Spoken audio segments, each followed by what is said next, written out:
10 years from now, I would like to live in a country that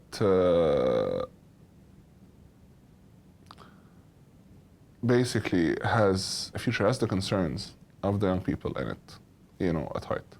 That actually invests in education, invests in healthcare.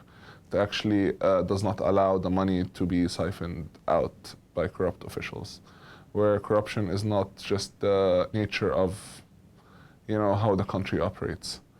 Where I truly believe that in 10 years, all those fights between the secularists and the Islamists will have died down.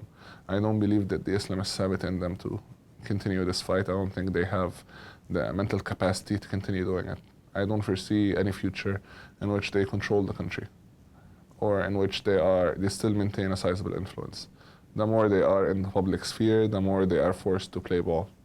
And the more they're forced to play ball, the more politicized they get, and the more politicized they get, the more compromising they become, and the more compromising they become, their faithful will start losing faith in them, or start seeing that their solutions not really solutions. I don't foresee that we're going to live in a country that is completely secular, but I do believe that we are going to see lots of improvement when it comes to the country itself.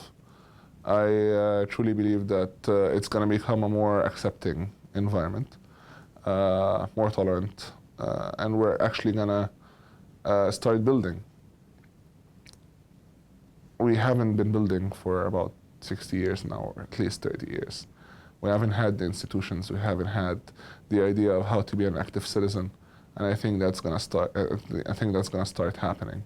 I think people are going to start caring more and more about stuff like that, and I think that time is on our side. I believe that we have enough young people and creativity and passion to actually get this country through the problem that it's in.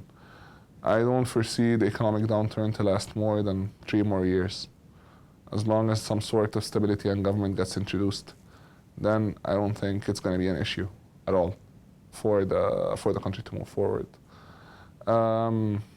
I think people are going to start paying more attention to things like the environment and what they eat and what they drink and quality control over their lives, because people are getting sick a lot in this country.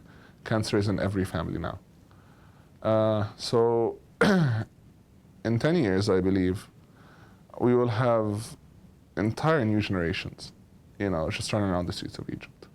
Those are when people ask me why am I optimistic, I think about the referendum where Egyptians took their kids and went and voted.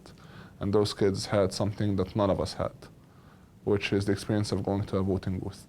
That's in their psyche now. They're going to expect this to be the case. You have 12-year-olds who are watching TV, which is not the stuff that we used to watch, which was nothing, basically. You had content of nothing. They're actually seeing all of the hot issues getting debated, concepts like socialism and liberalism and civil state versus Islamic state, and the role of the police and the role of the army and the role of the judiciary, and there's this awareness that's getting formed in their heads, that none of us had, an education that none of us did have either. And I think that's going to make a big difference when they hit 16 or 18 and go to university, and then Islamists try to recruit them, or socialists try to recruit them, or liberals try to recruit them. It will be very hard for them to play that old game of getting someone who doesn't know anything, because if you don't know anything by that time, it's going to be over for you. And there are 16-year-olds who I envy heartily, because they took part in this revolution in their teens. So I was very happy that the revolution happened when I was 29 years old, so I can claim to be a revolutionary in my 20s. I'm now 30. But they're sitting back, they're participating, and they're watching, and they're paying attention, they're noting our mistakes. And when it comes down to it, they're not going to repeat our mistakes. They're trying to organize themselves from now. So I don't think that this thing is over. I don't think that if we don't have people who are going to face the serious problems that we're having, I don't think the problems are just going to go away, even if they throw us all in military prison. I think it's a matter of having a country with a future. And I believe this country has a future because this country has nothing but young people. And those young people are becoming more savvy and smarter and stronger and more numerous than the other generations. are. So in 10 years, I expect a completely different country. You know, marginally, like exponentially different country than the one we have right now.